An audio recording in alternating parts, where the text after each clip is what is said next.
Hello, it's Charles with Uber Eats. Today is Saturday, the 1st of November, 2025, and I am blessed and grateful this morning that I received that precious gift of tomorrow with God's wake-up call, and I got to see another day here in beautiful, sunny Tampa, Florida. Very thankful for that.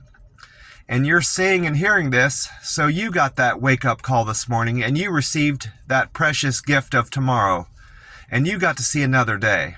What a blessing that is to receive that gift of tomorrow, because not everybody got God's wake-up call this morning and got to see another day. So tomorrow certainly is a precious, treasured gift to receive.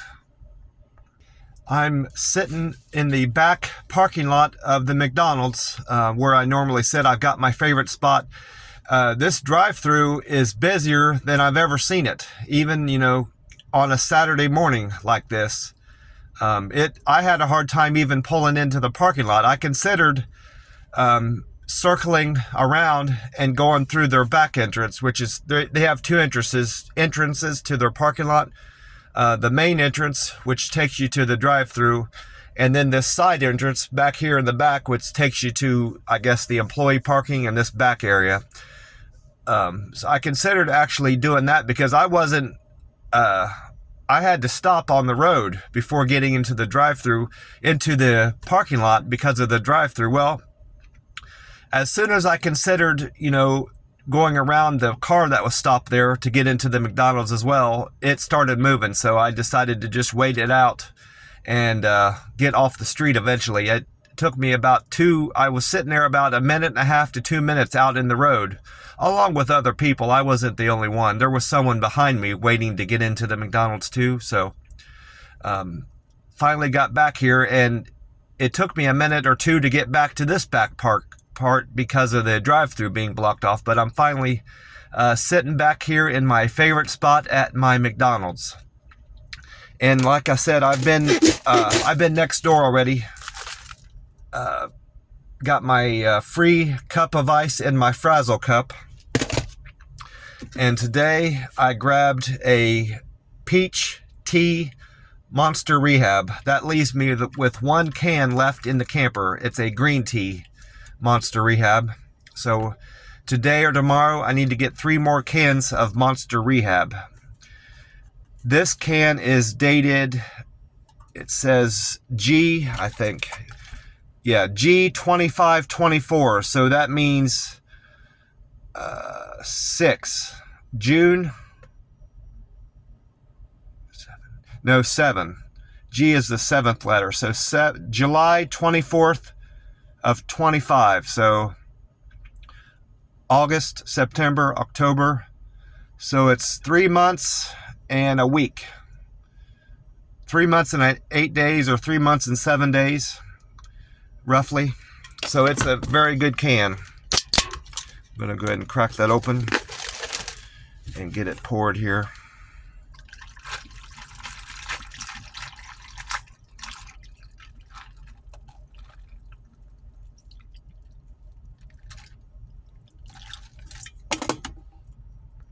Gas prices at that Circle K next door are down a good bit, and they were quite busy. That's part of the reason why, well, mostly the reason why I didn't stay over there.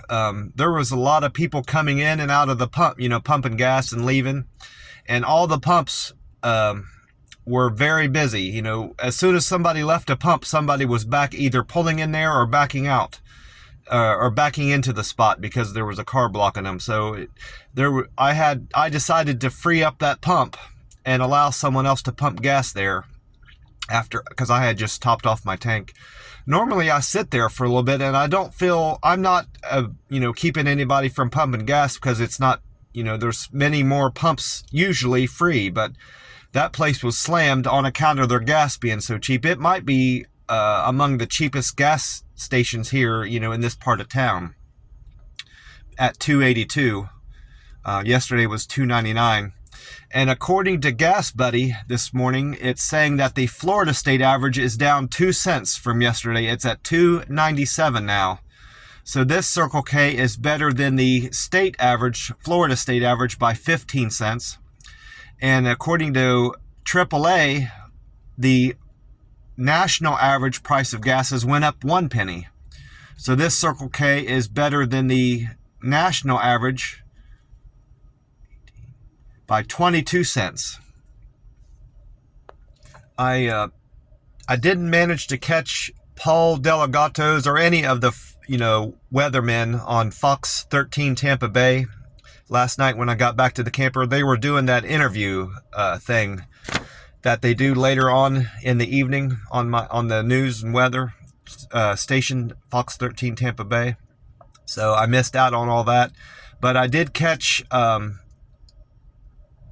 the Fox 13 Tampa Bay YouTube airing of the forecast for today, and they had Dave Osterberg on there, and he reported that today, Saturday the 1st of November, we will see sunny skies, mild temperatures, and very dry. Low humidity here in Tampa Bay area, and a high of 77 degrees. So it's going to be another very nice day. Yesterday was beautiful weather, and several places I stopped in, to pick up food, I could hear people talking about how much they loved the weather, and how pleasant it was. So, and it certainly was a very nice day weather-wise. I haven't really experienced any bad weather here at all, since I moved here. I've been here 2 months now. I moved here around the 2nd or 3rd. Yeah, it was the 2nd or 3rd of September, because that's when my rent receipts have been reflecting that too. So it was I believe it was the 2nd or the 3rd. I'm not sure positive on that. I can double check that. I'd have to look at the first receipt that he gave me. It had the current date on it. But in any event, he said 20%. Dave Osterberg said there's a 20% chance of rain tomorrow, not today, but tomorrow. In his forecast, he included that forecast for tomorrow. And then weatheratlas.com said that today it's going to be it's going to be sunny, clear skies, a high of 75 degrees, so 2 degrees cooler than what Dave Osterberg said, and a low of 54 degrees overnight going into Sunday morning.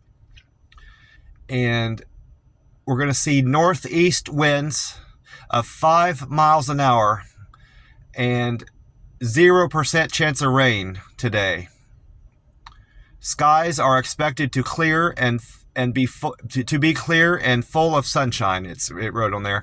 I'm kind of figuring out how to use that marine.weather.gov website that I was having trouble with. It had changed, and it's still changed. It is acting different than it had acted before, but I think I've figured out what they've changed about it, and I might be able to start using their forecast again to get more information about what I could expect out of the weather here in Tampa, Florida. I would like to do that because they had good information in terms of,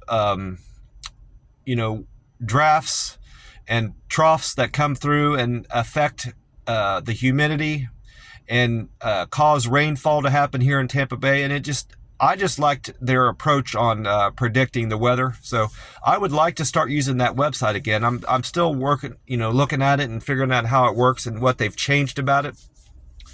But that's still a work in progress, let's say, put it that way.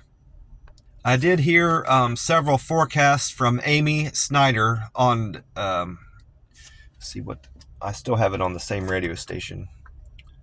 93.3, I believe it was. She was on. I switched between 93.3 and 95.5. I think 95.7 or 95.9 on the dial. And I usually hear her on the other one too. But I most certainly heard her on 93.3. I heard her throughout the day.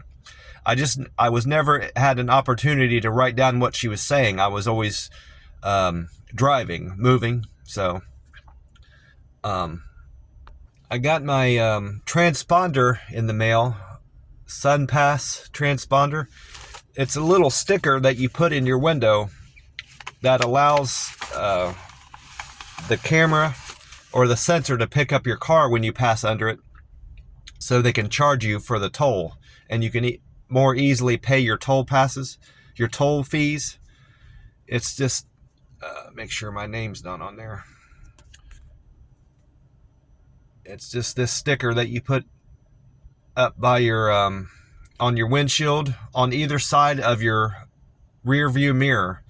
And you have to make sure, of course, this is facing out. And as long as it's within like 6 inches on either side of your mirror. And you can't put it, if you have a windshield that has that black tint that at the top like mine does, you can't put it on top of that. You can't put it near that. You have to have it on untinted, an untinted windshield is what it said in there. I think there was instructions.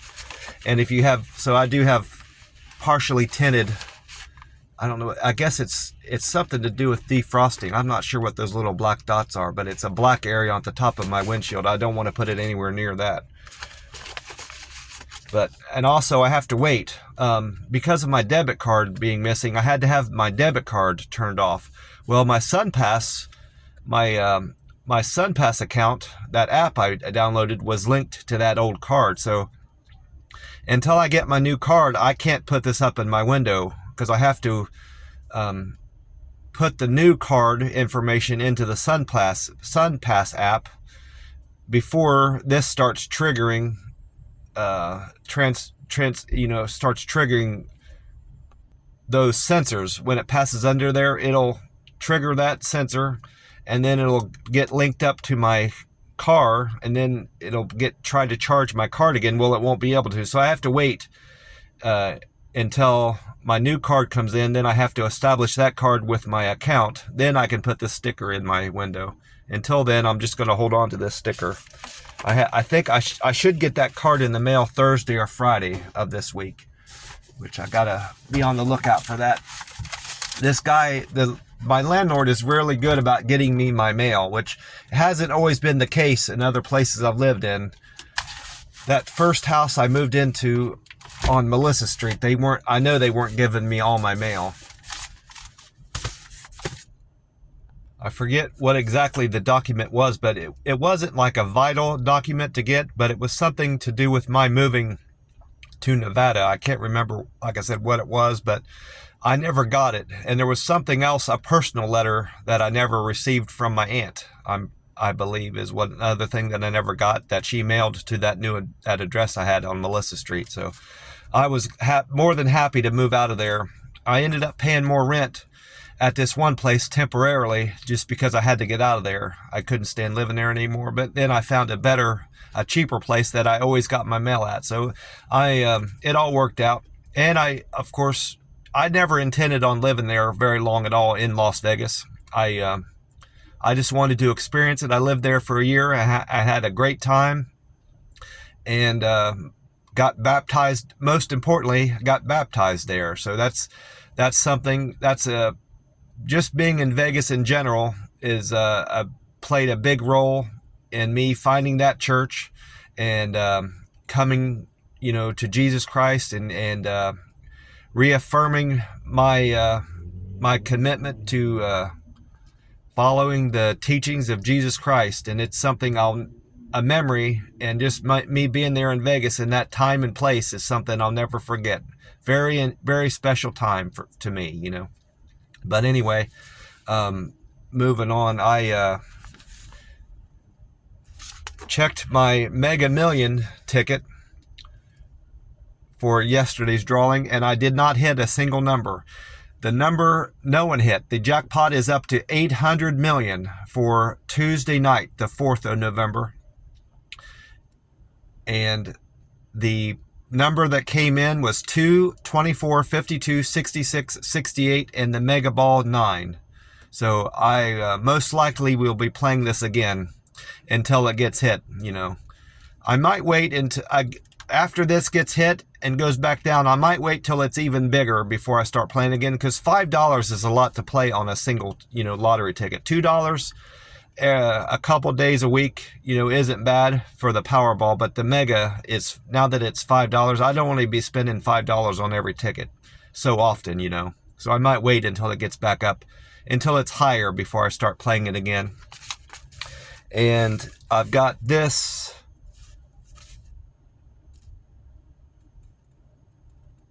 Powerball ticket for tonight's drawing.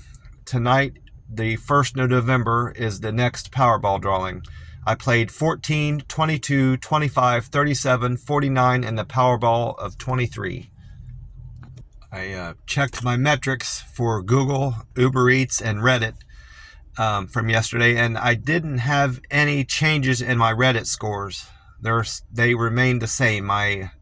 No, I take that back. My comments went up one. I must have commented on somebody's post yesterday.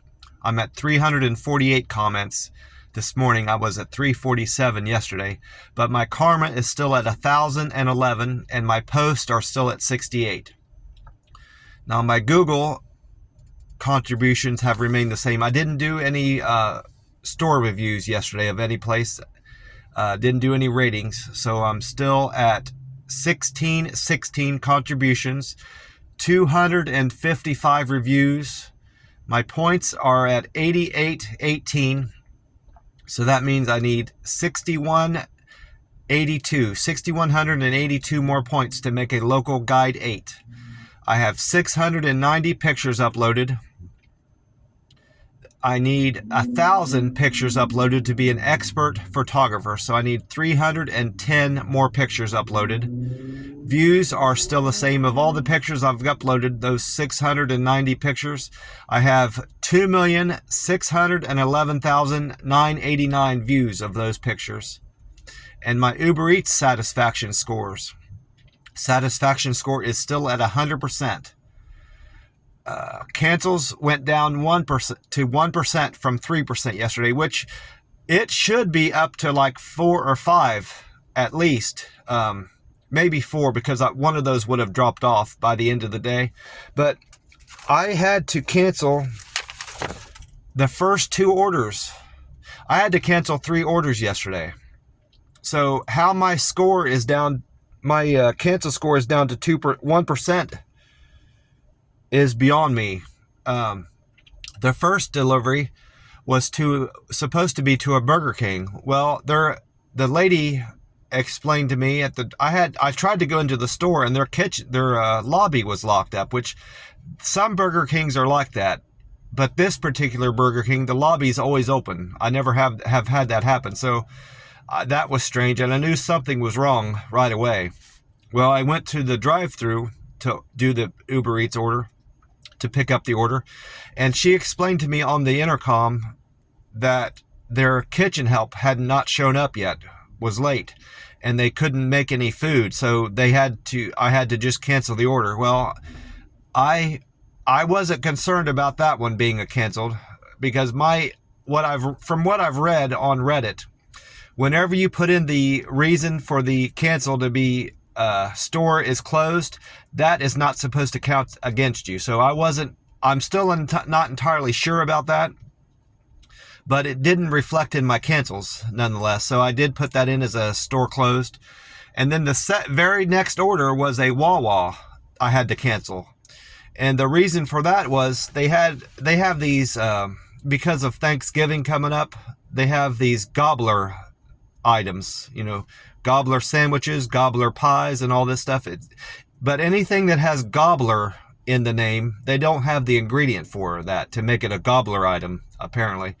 So I had to cancel that order. Well, I didn't want to do that. I didn't want to cancel it and increase my, get my cancel percent going in the wrong direction. So I at first tried to get the lady, my customer, to cancel the order, and she wasn't communicating back to me at first.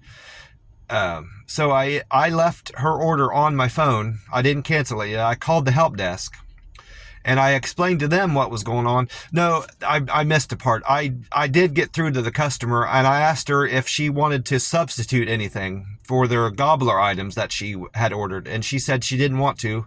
She wanted me to drop the order.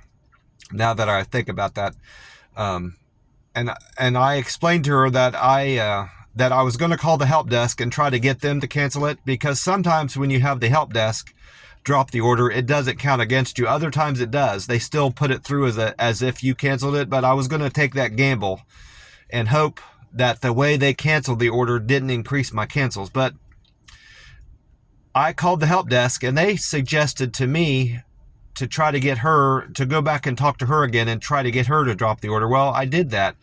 I appealed to the customer again, and I explained to her that I'm not able to. It wasn't necessary. I didn't lie to her, but what I said to her was that I contacted the help desk, and they said that I'm not able to drop the order. I'm not able to go through the app and appropriately drop the order because none of the reasons on there, and that wasn't a lie, none of the reasons on my phone really applied to why I was dropping the order. So that's why I couldn't drop the order appropriately, and that's the way I phrased it to her. So I wasn't lying to the customer, and that kind of cleared things up on her end, and apparently it was enough to convince her to drop the order on her end. So that did not reflect. That's why that did not reflect as a canceled in my on my app, I suppose. And then the third circumstance is why I don't understand. I can't understand why my cancels has went down, and if anything, it should have stayed the same or gone up. I went to it would have been my 11th trip, because I numbered the next one 11. McDonald's was the one immediately after that. I was sent to Panda Express on MacDill Avenue, which happens to be inside MacDill Air Force Base.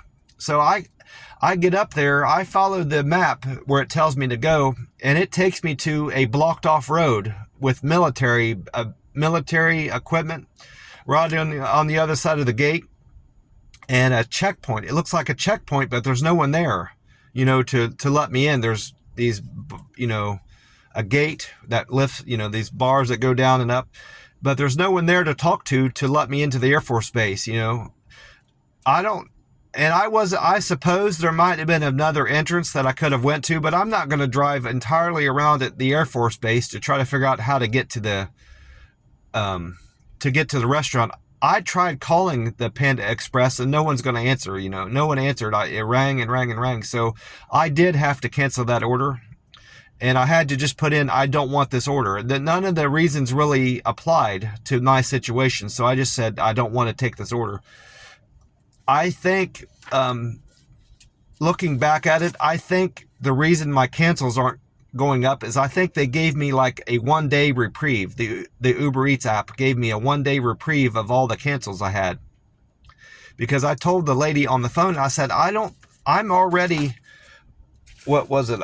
I said, I'm already at 3%, and I try to stay below 5. I try to stay at 5 or less, and I'm going to already incur this one, and I don't know how many more I'm going to have today, and it turns out I had 2 more potentially, and so I think they might have just frozen any cancels I would have had today, so yesterday. So maybe that's and that's why my cancels didn't go up. It should have went up at least 1, like I said, at some point during the day, but it didn't, thankfully.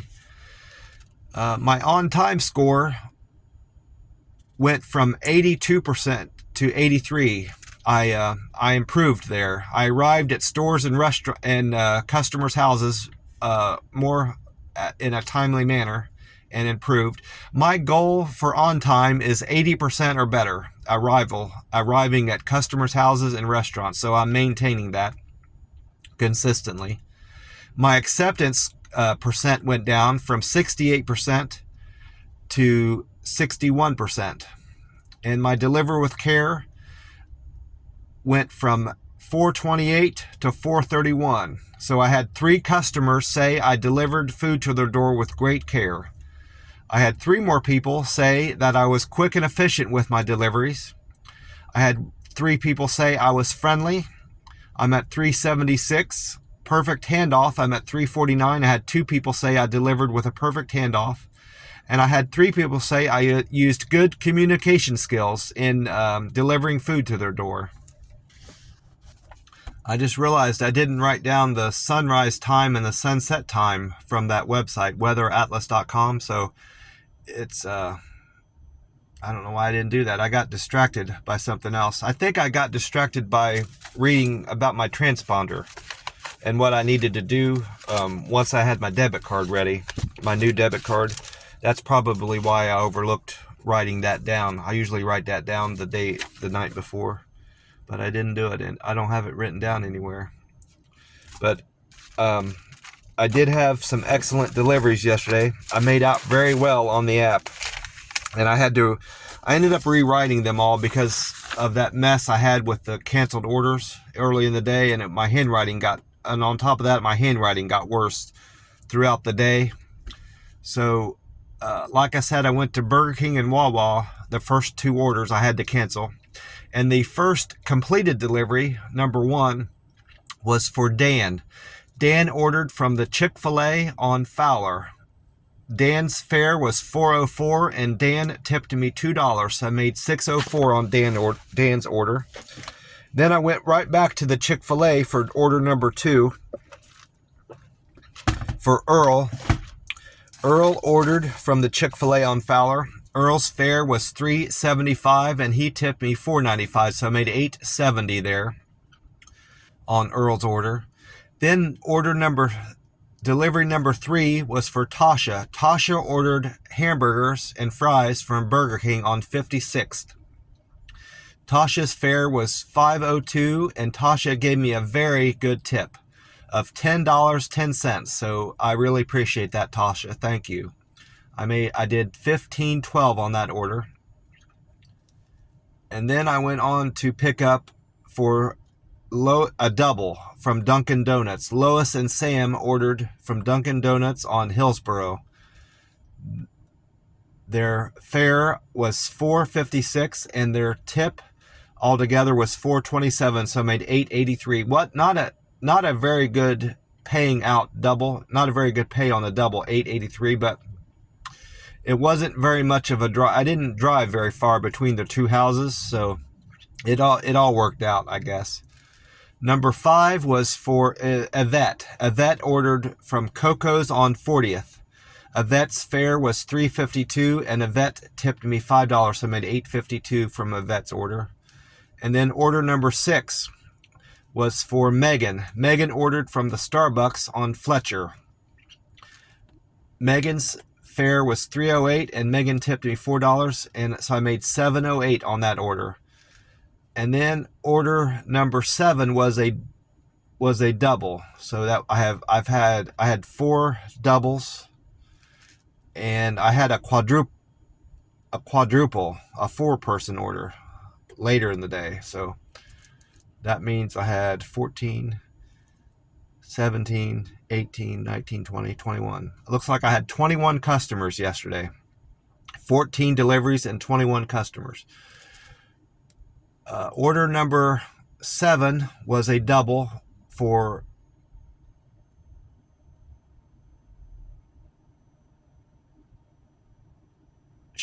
Laura and Sean. Laura ordered from Don Julio Authentic Mexican Restaurant, and Sean ordered from Cracker Barrel on Cove Bend. I didn't write the street name down for the Don Julio Authentic Mexican Restaurant. I left that off. I ran out of room, I guess. I made $19.01 on that delivery. That was my third best delivery, paying delivery. The fare was $8.70, and I got tipped $10.31, which is a good tip from the 2 of them. Thank you very much, Sean and Laura. And then the next delivery, number 8, was also a double for Maria. Actually, that was a triple because I had 2 customers from Payway Chinese restaurant. So I guess that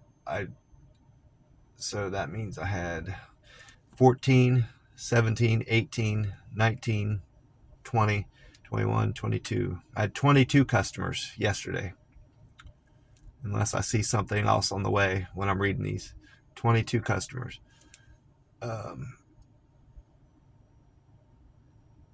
So Maria ordered from Hot Rocks Pizza on Memorial Highway. Their pizza looks very good. By the way, they had New York style and regular style, and I don't care for the New York style, but from what I saw from their regular pizzas, Their hand-tossed pizzas were very good, and they looked great coming out of the oven. So, and their ingredients looked good and fresh. I was able to see all the, I could see back into their kitchen area where they were making the pizzas and stuff. So I might have to stop in there and get a pizza one day. And then the second half of the order was for Dan and Paco. Dan and Paco ordered from Pei Wei Chinese Restaurant on West Shores Drive. They're all together from those three people. The fare was $6.02, and they tipped me $15.20. So that was a very good tip from the three of them. Thank you, Dan, Paco, and Maria. I made $21.22 on that triple, and that was my second best paying delivery of the day. The best paying delivery was the $21.87, which happened to be a single. No, that was a double. That was also a double. My ninth delivery was for Mallory. Mallory ordered Starbucks on West Gandy Boulevard.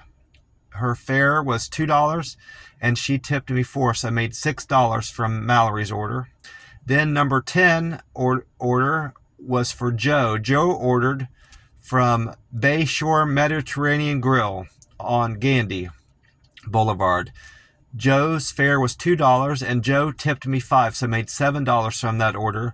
And then order 11 would have been that Panda Express that sent me to MacDill Air Force Base, but I couldn't go there. So number 11 completed order was McDonald's.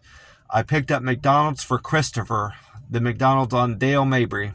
Christopher's fare was $2, and he tipped me $5.59, so I made $7.59 from Chris's order.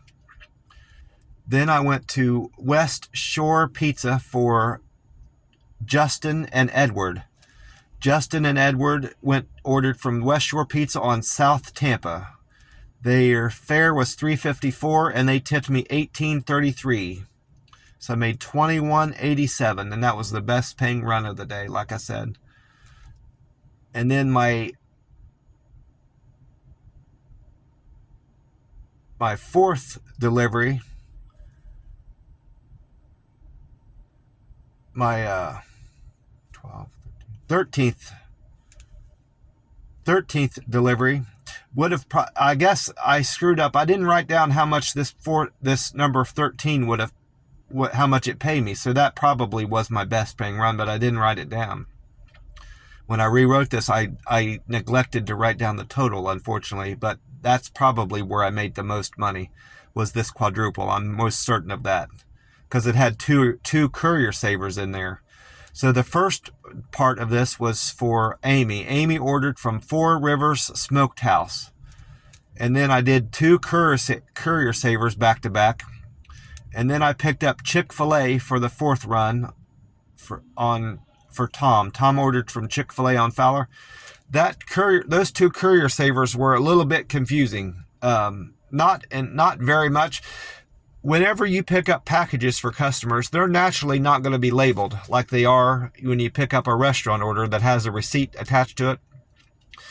And the first person just handed me a bunch of stuff that wasn't boxed or anything in a bag. He should have at least, it was a laptop, a bunch of cables, a plug-in to plug in the cables, a pair of eyeglasses, and something else. Like a thing that you can read books on, a knoll or whatever you call those. I can't remember. It was some other kind. It wasn't a laptop. It was like a thing that you read books off of. You can read books, download books to it and read it off of there. I can't remember what you call those, but it was that, and it was all loose. It was aggravating because he handed it all to me loose. I said he could have at least put it in a bag. I didn't say anything to him because I wanted to be pleasant, and he wouldn't have changed his habits anyway. He was a grown man. He didn't have enough sense to do that on his own. He's not going to take the advice of some stranger, telling him what to do, so I didn't bother saying anything to him.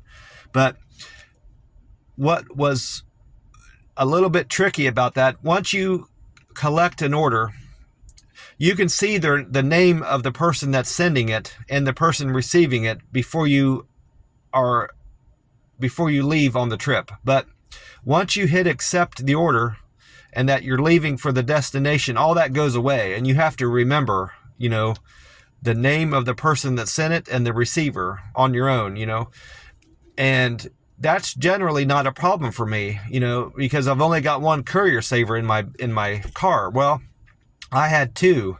So I wrote down the destination of the second one so I wouldn't get the first one confused, if that makes sense. Going forward, I won't accept a second courier saver because I don't want to end up screwing up and handing, obviously, the wrong courier saver package to the wrong person. I don't want to do that. So in the future, I'm not going to accept two courier savers at once. Once I have one, I won't pick up another one, I should say. The 14th run was for Carol. Carol ordered from the Salem Fresh on 50th and Tulane. Carol's fare was $2 and she tipped me $8.40 there, so I made $10.40. And then I went on to pick up for Sam. Sam ordered from the Krispy Kreme on South Florida. Sam's fare was $2 and Sam tipped me $6. So I made $8 on Sam's order, and that completed my deliveries for the day. I know 14 doesn't sound like a lot, but there was a quadruple in there and several doubles. It ended up being, so, I did have those all written out singly, so I did have a lot more written down at one point, but rewriting it did help me condense this down. I just neglected to write down some totals, which is unfortunate on that quadruple. Well, I'm gonna get off here and get on with my day. I want to wish you all well and hope you have a great weekend. I'm most certainly going to have a great weekend. I've already set my clock ahead in my car an hour. It doesn't really affect me at all because I don't naturally have a regular job that I have to be to at a certain time. And whenever I deliver food, I only pay attention to the minute part anyway. I look at what my app is telling me. I look at that and see what time I have to arrive at the customer's house. And I just compare that to the time on my phone. Well, none of my drive times are more than a few, 20 minutes or 30 minutes. So I only look at the minutes anyway. I don't pay attention to the hour, of when I'm expected to be there. So that, I went ahead and changed my clock so I wouldn't forget to do it, tonight or early in the morning when I start my deliveries Sunday morning. So I've kind of got a jump start on preparing myself to gain an hour whenever the clocks change tonight. I'm kind of already set. My mind is already set for that time change, so it's not going to affect me at all. That time changes don't affect me. I hear people talking about how much sleep they lost or how tired they are from time changes or how it's affected them in one way or the other. These setting the clock ahead an hour or back an hour has never affected me for whatever reason. I don't even notice it, Even when I had a regular job working at the grocery store or the pizza place, I never was affected. Didn't feel fatigued or upset. I heard so many people talking about how upset they are by the time change and how it screwed up their whole routine. It doesn't affect me at all. Never did. Well, I thank you for being here and watching and being here and listening to me share my blessings and how grateful I am to God and His intervention in my life and His effect He has had on my life in helping me break the horrible grip that alcohol addiction had on my life. Until September 1st of 2022, I've been regularly drinking alcohol, and thankfully, because of prayers and my belief in God and leaning on God when I needed Him, I managed to stop drinking as of September 1st of 2022. So it's been 3 years and 2 months since I've had a drop of alcohol, and I'm very proud of that. And I owe a large part of that also to my following the teachings of Jesus Christ, my Savior, my Advocate, and my Redeemer, Jesus Christ. It's on account of His love for me and God's love for me that allowed me to break my addiction to alcohol, and I'm forever grateful for that. And I want to encourage you, if you're struggling with anything, problems in your life, addictions, any personal struggles you're going through, big or small, no, even, the little small struggles that you're going through, in your daily life, if you pray to God and talk to God about it, He will find a solution for you, and you will find relief in that problem. I guarantee it. It doesn't matter if it's a big problem or a small problem. Talk to God about it and pray to God for relief from that problem, and you will find relief, and because God will intervene and find a solution for you. I guarantee it. Well, God bless you all, and I will talk to you soon. Bye for now.